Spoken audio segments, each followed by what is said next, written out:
Welcome to the Pencil Bob channel. I hope you enjoy my stories.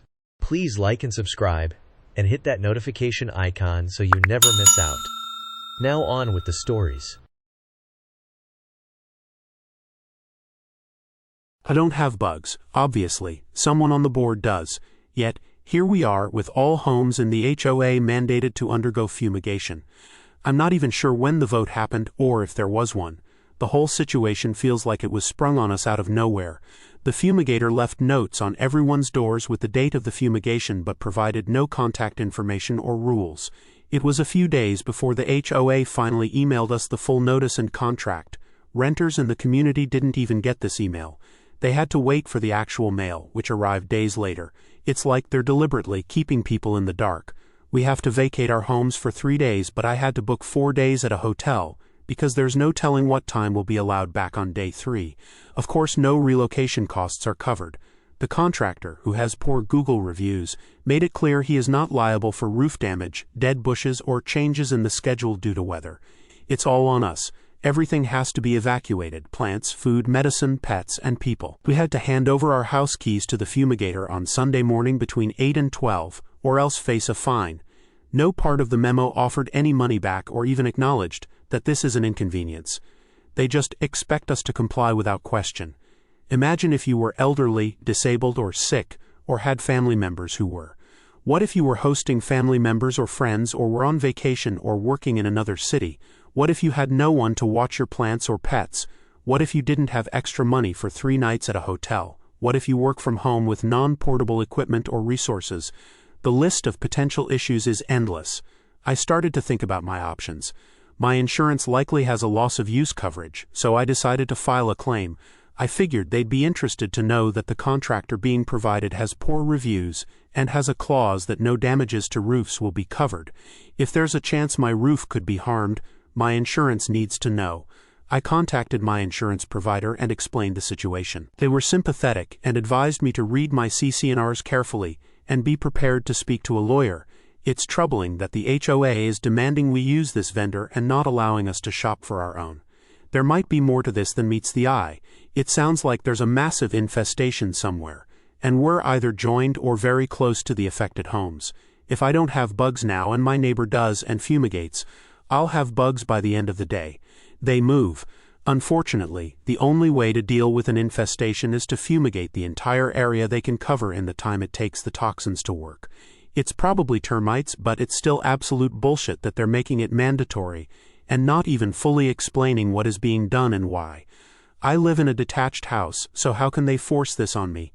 We live in an area of the Gulf Coast of the U.S. where drywood termites are a significant concern.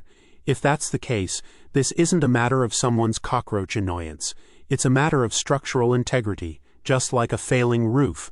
Hopefully, the board is being responsible and performing recurring preventive fumigation. This is very different from a nuisance pest control service to spray someone's unit. The entire structure will be wrapped in tarps and filled with poison gas to kill termite colonies hidden in wall voids. However, the HOA has not told anyone what the spraying is for or informed anyone of the type of chemicals that are being used. Unfortunately, that's the path the HOA has to take. Let's pretend there was a fire in a unit or a huge water leak. The same thing would happen. The HOA is taking action, and yes, not everyone will be happy. However, if they don't do this, then we'll have an infestation everywhere, and people won't be happy with the board not taking action. So they are taking a reasonable approach to the infestation and moving quickly. I started to think about the logistics. I had to find a hotel that would take pets, which was no easy feat. I also had to figure out what to do with my plants. I ended up asking a neighbor who wasn't as affected by the fumigation if they could take care of them for a few days. They agreed, but it was still a hassle. Packing up the house was another ordeal. I had to make sure all food, medicine, and anything else that could be contaminated was removed. It felt like I was moving out rather than just leaving for a few days. The whole process was exhausting. When the day finally came to hand over the keys, I felt a mix of frustration and resignation. I handed them over to the fumigator, who barely acknowledged me. It was like I was just another inconvenience in his day. The hotel stay was uncomfortable. It wasn't home, and I had to keep my pets calm in an unfamiliar environment. I tried to work from the hotel, but it wasn't the same. My equipment wasn't portable and I struggled to get anything done. On the third day, I anxiously waited for the all clear to return home. It came late in the afternoon, and by the time I got back I was exhausted. The house smelled of chemicals, and I had to air it out for hours. I checked for any damage, and thankfully there was none. But the stress and inconvenience of the whole ordeal left a bitter taste in my mouth. The HOA's lack of communication and consideration for the residents was appalling. In the end, I'm left wondering if it was all worth it. The fumigation may have been necessary, but the way it was handled was far from acceptable. The HOA needs to do better. They need to communicate more effectively, consider the residents' needs, and provide support during such disruptive events. Until then, we're just at their mercy, hoping the next mandate isn't as poorly managed as this one. Wow, what a nightmare. It's so frustrating when homeowners associations take such drastic measures without proper communication. It sounds like the board didn't consider how this would impact everyone, especially those with pets or health issues. I can't believe they made you hand over your keys without any clear guidelines or contact info. It's like they expect everyone to just comply without question. I hope you and your neighbors can band together to address this lack of transparency. You deserve better. I totally understand your frustration. It's ridiculous how the HOA handled this situation. Fumigating everyone without a clear explanation or proper notice is just wrong. The fact that renters didn't even get the email in time is unacceptable. It's stressful enough to deal with fumigation without all the added chaos. I'm glad you're considering filing an insurance claim. It sounds like you have a solid case. Hopefully, your experience will push the HOA to improve their communication in the future. This whole situation sounds incredibly stressful. I can't believe you had to find a pet-friendly hotel while dealing with all the logistics of fumigation. It's clear that the HOA needs to step up their game when it comes to communication and planning. You're right. It's not just about pest control. It's about the well-being of the residents. I hope you and your neighbors can advocate for better practices moving forward. It's time for the HOA to take residents' needs seriously.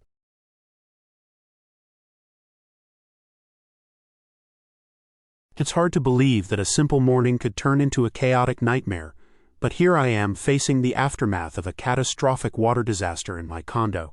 It all started on a regular Tuesday morning when I woke up to the sound of rushing water. At first, I thought maybe I'd left a faucet running, but as I stumbled out of bed, I realized the noise was coming from everywhere. I flicked on the lights and my jaw dropped. Water was pouring from the ceiling in multiple spots, creating a mini waterfall in my living room. My beautiful hardwood floors were already starting to warp, and my furniture was soaked. In a panic, I ran to grab some towels and buckets, but it was like trying to stop a flood with a teaspoon. I immediately called the property manager, who thankfully answered despite the early hour. She said she'd send someone right away and advised me to turn off the main water valve if I could find it. After some frantic searching, I located it in a utility closet and managed to shut it off, but the damage was already done. As I stood there in my pajamas, surrounded by the chaos, I couldn't help but wonder how this could have happened. I've always been careful about maintaining my unit, but this seemed like something beyond my control. The maintenance team arrived about 30 minutes later, and that's when I learned the full extent of the problem. Apparently, a fire sprinkler water pipe had burst above my unit. It wasn't just my place that was affected. The 2 units next to mine had also suffered damage, though not as severe as mine. The next few days were a blur of insurance adjusters, contractors, and cleanup crews. I had to move out temporarily while they assessed the damage and started repairs. It was during this time that I got the news that would turn this disaster into a financial nightmare. The property manager informed me that since this incident triggered the HOA's master insurance policy, the deductible would be the responsibility of the homeowners affected. That's when I realized my big mistake. I didn't have an HO6 policy. I'd always meant to get one but kept putting it off, thinking, what are the chances I'll ever need it? Well, now I know, and I'm kicking myself for not being prepared. To make matters worse, the PM dropped another bombshell. She said I'd have to pay the full deductible for my unit. The deductible for the HOA's master insurance is a whopping $25,000 per occurrence. I nearly fainted when I heard that number. How on earth was I supposed to come up with that kind of money? I couldn't understand why I had to pay the full amount when 2 other units were also affected. It seemed unfair that we weren't splitting the cost. The other two homeowners had insurance to cover their portion, but I was left holding the bag for the entire amount. Desperate for answers, I started digging into the HOA declaration. After hours of reading through legal jargon, I found a section that seemed relevant. Except as provided in paragraph 13.12.1 and 13.12.2, or where the damage is a result of the sole fault of the association. Liability for the amount of damage within the limits of any applicable insurance deductible on a policy of insurance issued to the association shall be prorated between the association and any involved owners in proportion to the relative amounts of damage to the common elements and to each of the affected units, including the limited common elements assigned to such unit or units, where the damage involves both the common elements and/or one or more units or the limited common elements assigned to a unit or units. Now, I'm no lawyer, but to me, this sounds like the deductible should be split proportionally based on the damage to each unit and the common areas. But when I brought this up to the property manager, she insisted that I still had to pay the full amount for my unit. I'm at my wit's end here. On one hand, I feel like I'm being treated unfairly. Why should I have to shoulder the entire burden when this was clearly an issue with the building's infrastructure? On the other hand, I know I messed up by not having my own insurance policy. I've been losing sleep over this, trying to figure out how I'm going to come up with $25,000. I've thought about taking out a loan, but with my current financial situation, that's not really an option. I've even considered selling some of my belongings, but that wouldn't even make a dent in the amount I owe. The whole situation has me questioning whether condo living is right for me. I never realized how vulnerable I could be to issues that are completely out of my control. And now I'm facing a financial setback that could take years to recover from. I've reached out to a few of my neighbors to see if they've ever dealt with anything like this before. Most of them were sympathetic but didn't have any helpful advice. One suggested I consult with a lawyer, but I'm worried about the cost of legal fees on top of everything else. As I sit here in my half-repaired condo surrounded by dehumidifiers and fans, I can't help but feel overwhelmed. The constant noise of the equipment is a constant reminder of the mess I'm in. I've been trying to stay positive, telling myself that it could have been worse. At least no one was hurt, and I didn't lose any irreplaceable items. But every time I think about that $25,000 bill looming over me, my stomach churns. I've started looking for a second job, hoping to earn some extra money to put towards the deductible. It's not ideal, but I don't see many other options right now. I've also been doing a lot of research on condo insurance and HOA policies. It's amazing how much I didn't know before this happened. I'm determined to never be caught off guard like this again. If I manage to get through this financial hurdle, you can bet I'll be getting the most comprehensive HOA policy I can find. In the meantime, I'm trying to gather as much information as I can about my rights and responsibilities as a condo owner. I've been reading through every document related to our HOA that I can get my hands on, hoping to find something that might help my case. I'm also considering reaching out to the other affected homeowners to see if they'd be willing to advocate for splitting the deductible. After all, we're all in this together, right? Maybe if we present a united front, the HOA board will reconsider their stance. As I wait for the repairs to be completed and try to figure out my next move, I can't help but feel a mix of anger, frustration, and regret.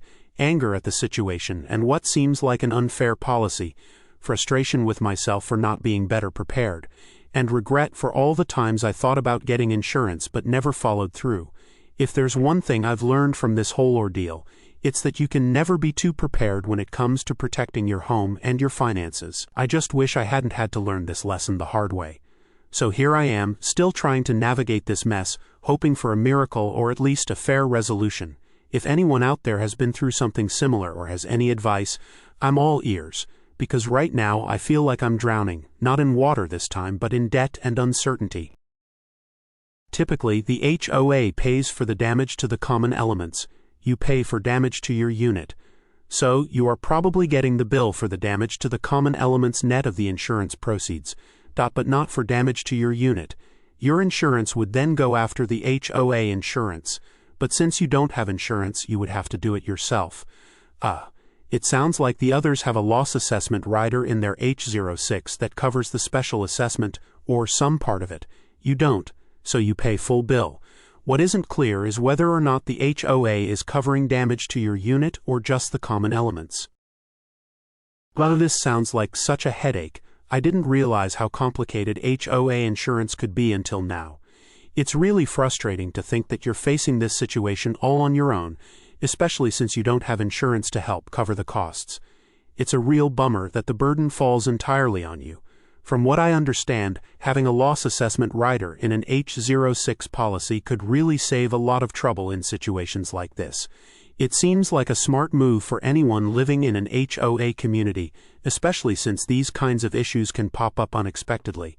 It's definitely a lesson for all of us to consider our coverage options more carefully. I really hope you can get some clarity soon on whether the HOA will cover any damage to your unit, or if you'll be left handling everything yourself.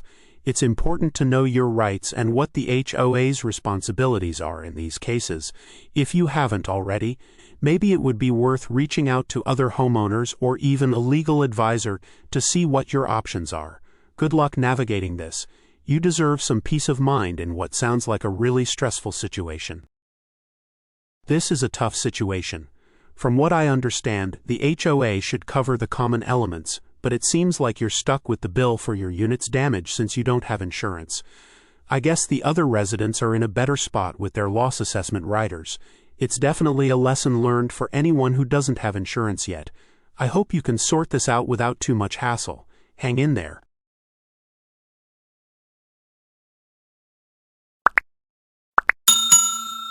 I would like to thank you for watching the video to the end.